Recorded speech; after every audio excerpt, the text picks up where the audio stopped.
Hello सांग मैंने आउ एक नुआ भिडियो को आपण मानक स्वागत। आज एक नुआ गवर्नमेंट जॉब जहाँकि ग्राम पंचायत जॉब अच्छी आपण देखिपे ग्राम पंचायत लेवल जॉब जहाँकि आपण मानक ओनली +2 पास मागी एवं आपण मैंने देखिपे कि एथिरे कौन भी एग्जाम नहीं आपण मानक बिल्कुल मागणा आवेदन अच्छी किसी भी एग्जाम आपण मानक कंडक्ट करा जाऊ नहीं। तो चलते देखा एग्जाम विषय में कौन केमती कौन अच्छी डिटेल्स देखिए। तो देखिए ओडिशा ग्राम पंचायत जीआरएस रिक्रुटमेंट 2024 डिटेल्स। तो ऑर्गेनाइजेशन नेम आप देखिए जिला परिषद गंजाम। नेक्स्ट आप टाइप ऑफ जॉब यह एक परमानेंट गवर्नमेंट जॉब यह कौन टेम्पोरारी कि रेगुलर जॉब नहीं आप देखिए यह एक परमानेंट गवर्नमेंट जॉब। नेक्स्ट आप देखिए कैटेगरी यह एक ओडिशा गवर्नमेंट जॉब।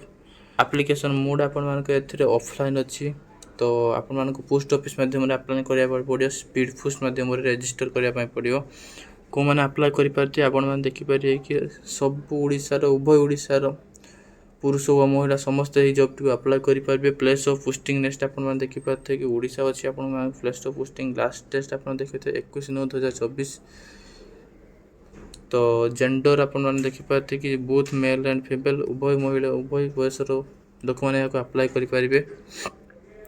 नेक्स्ट चलो तो देखिए ओडिशा एजुकेशनल क्वालिफिकेशन आप देखिपे मात्र +2 पास मांगी जाए। Candidate must have completed +2 examination and must have computer knowledge.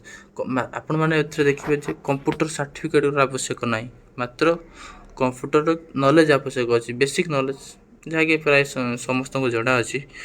Post विषय आप डिटेल्स देखिए अनरिजर्व 228 पोस्ट अच्छी। एससीबीसी 40 पोस्ट अच्छी। एससीबीसी माने आपण मानकर ओबीसी ओके। तो एससी 76 पोस्ट एसटी 50 पोस्ट सब आप देखिपे टोटाल आप देखिए 375 पोस्ट आप अच्छी जहाँकि एक बहुत बड़ पोस्ट ओडिशा कह गले। आपण मैंने एज लिमिट देखिपे कि एज लिमिट 18 वर्ष रही अच्छी आप मैक्सिमम एज लिमिट आप 40 वर्ष रही अच्छी। तो सिलेक्शन प्रोसेस जदि आपण मैंने देखिए ताने आपण मानकर एथिरे किछि भी एग्जाम होबो नाही आपण मानकर केवल एथिरे मार्क बेसिस रे सिलेक्शन होबो। एथिरे मात्र दुईटी स्टेप रे आपण मानकर सिलेक्शन प्रोसेस होछि जहाँकि फास्ट होछि आपण मानकर मार्क बेसिस आपण मानकर 10 क्लास और +2 मार्क बेसिस आपण मानकर सिलेक्शन होबो। नेक्स्ट आपण मानकर एक डॉक्यूमेंट वेरिफिकेशन होबो। डॉक्यूमेंट वेरिफिकेशन आपण मानकर जहाँ भी आपण मानकर सर्टिफिकेट वगैरह मागिथिबे ताहा आपण सबमिट करिया पाबो। एप्लिकेशन फीस आपण माने देखि पारथिबे एठी एप्लिकेशन फीस बिल्कुल मागणा अछि आपण मानकर किछि भी पैसा पेमेंट करिया पय पड़िबोनी। Both EWS OBC female male female general समस्त को पय हा मागणा अछि। तो नेक्स्ट आपण माने देखि पारथे द इंपोर्टेंट डॉक्यूमेंट कोन आपण मानकर एथिरे दरकार अछि एग्जाम टिफाइन। तो आपण माने देखि पारथे फर्स्ट क्वालिफिकेशन सर्टिफिकेट माने आपण मानकर एथिरे उभय 10 क्लास और +2 सर्टिफिकेट आपण मानकर आवश्यक। जो सर्टिफिकेट आपण मानकर डेट ऑफ बर्थ मिशन थियो तो डेट ऑफ बर्थ भूल थिले होबनी सर्टिफिकेट आपण मान डेट ऑफ बर्थ ठीक थिया आवश्यक अछि। नेक्स्ट आपण 2 रिसेंट साइज फोटोग्राफ आपण देखि परते फोटोग्राफ आपण दुईटी दरकार पासपोर्ट साइज फोटोग्राफ। जदि आपण माने कोनसी इंटर्नशिप करथिबे ताले तार सर्टिफिकेट दरकार होजी। Next registration certificate with validation आपण आधार कार्ड रजिस्ट्रेशन आपण किछि गोटे सर्टिफिकेट दरकार अछि आधार कार्ड रेशन कार्ड थिले मध्ये होई जिवो। नेक्स्ट आपण कास्ट सर्टिफिकेट जदि आपण कास्ट सर्टिफिकेट नाही ताले आपण मानकू जनरल ही काउंट करा जिवो। तो थिबो प्राय समस्त कास्ट सर्टिफिकेट रहउछि आपण मानको बिथाबो। तो एनी एक्सपीरियंस सर्टिफिकेट जदि आपण माने आगरु कोनसी कंपनी किबा कोनसी जॉब किछि काउंटर काम करछन ताले आपण सर्टिफिकेट सेठी दरकार अछि। आपण माने देखियो एठी अप्लाई डेट 21/8/2024 रे आपण माने अप्लाई करि पारे एवं अप्लाई लास्ट डेट 21/9/2024 जहाँकि ऑलरेडी स्टार्ट हो जाए अप्लाई। तो आपण मैंने चाहिए अप्लाई करेंगे। नेक्स्ट आप देखिए ये आपको नोटिफिकेशन दि जाए आपको ए क्लिक करने पड़ो। ए क्लिक कलापर आपण आगे एक यहीपर पेजटी आसो आप देखिपे यह हूँ आप नोटिफिकेशन एग्जाम टी विषय नोटिफिकेशन केमती कौन दि जाए। जदि यही नोटिफिकेशन आपको चाहिए पीडीएफ टी को ताने तले आमर टेलीग्राम चैनल लिंक आपको मिल जाए। आपण मैंने से जॉइन कर आम टेलीग्राम चैनल जॉइन करूँ से मुझे पीडीएफ टी प्रोवाइड करदेवी जहाँद्वारा आपण एग्जाम विषय जापारे यार पीडीएफ पाइपर। तो देखु एग्जाम टी आपण 17 तारिख रे आपण नोटिस टी पास करा जायछि।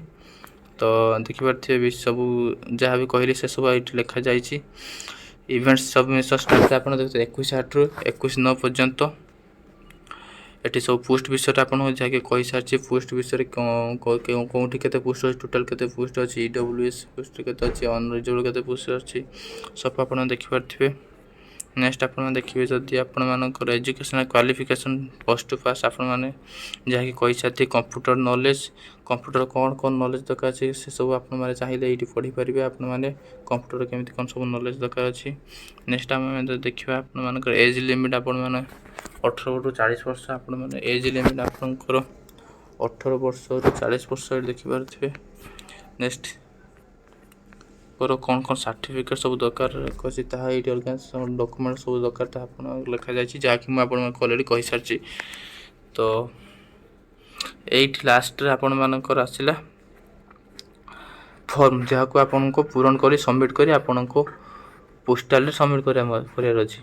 तो देखिपारे फॉर्म रे फास्ट आपण मानक ये नेम ऑफ द कैंडिडेट लिखा पड़ो फादर नेम परमानेंट एड्रेस आपन परमानेंट एड्रेस लिखा पड़ो आपन होम एड्रेस देन आप करेस्पोंडिंग एड्रेस जो एड्रेस जदि आप घर को घर एड्रेस अलग आप रोचे अनेक एड्रेस ये आपन करेस्पोंडिंग एड्रेस पूरण करने पड़ो। नेक्स्ट आप देखिए आप ईमेल आईडी देवे जो आप रजिस्ट्रेशन मोबाइल नंबर देवे आप कैटेगोरी कौन सिलेक्ट करेंगे डेट ऑफ बर्थ जेंडर आप नेशनलिटी इंडिया लिखिए आधार नंबर लिखिए। तो सहीपरी भाव में आपर नेक्स्ट आपने एक्स सर्विस मैन जदि आपने आगुरी कौन जॉब रे काम कर तो आपड़ विषय जनइबे ठीक रे वेदर स्पॉन्सरशिप आपण मानक एजुकेशनल क्वालिफिकेशन विषय डिटेल्स देवे एग्जामिनेशन पास कौन कौन एग्जामिनेशन आप पढ़ी प्लस 2 10 क्लास सब लिखिए कौन ईयर पासिंग कर। नेक्स्ट आपर केते मार्क से अच्छी सब किसी लिखा पड़े। तो कौन कौन सब्जेक्ट आप पढ़ी इंग्लीश उड़िया सब किसी लिखा पड़ो।